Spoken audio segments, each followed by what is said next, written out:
இப்போ எல்லாரும் பரீட்சையில காப்பி அடிச்சு பார்த்திருப்பீங்க. மாநாட காப்பி அடிக்கணுங்க. மாநாட காப்பி அடிக்கிற ஒரே கட்சி திமுக தாங்க. அவங்க சொந்தமா சிந்தனை கூட இல்ல.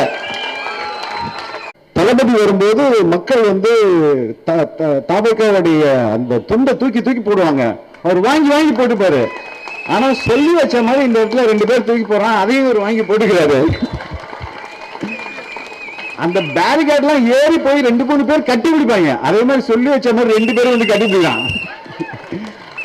இவ்வளவு நாள் போலீஸ் போலீஸ் ட்ரெஸ்ல இருப்பாங்க, இப்ப பவுன்சர் ட்ரெஸ்ல வராங்க.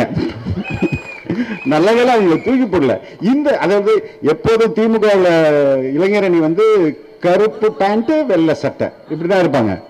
நேத்து விருதுநகர் மாநாட்டில் பாருங்க, காக்கி பேண்ட் வெள்ளை சட்டை சிஎம் போட்டு வர்றாரு. ட்ரெஸ் கூட ரேம்ப் வாக்ல இருந்து ட்ரெஸ் கூட இப்படியே அல்பமா காப்பி அடிக்கிறது. அப்ப இவங்களுக்கு சொந்தமா மூலையே இல்லைன்னு அர்த்தம், சொந்தமா சிந்திக்க முடியலன்றதான் அர்த்தம். உதயநிதி அவர்கள் செல்ஃபி வீடியோ எடுக்கிறாரு. இவ்வளவு நாள் அப்படியெல்லாம் நான் பார்த்ததே இல்லை. நான் 25 ஆண்டுகளாக செய்தித்துறையில் இருக்கேன், நியூஸ்ல இருக்கேன். அப்போ பல பொதுக்கூட்டங்கள் பார்த்திருக்கேன், பல மாநாடுகள் பார்த்திருக்கேன்.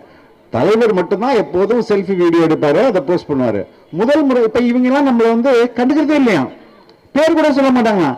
அல்பமா காப்பி அடிக்கிறது அப்படியே தெரியுது. இதுல பேர் சொல்லாம இருந்தானே இது. அப்ப இவர்களுக்கு சொந்தமாக சிந்திக்கக்கூடிய ஆற்றலே இல்லை, எல்லாம் ஐடியாவெல்லாம் வத்தி போச்சு.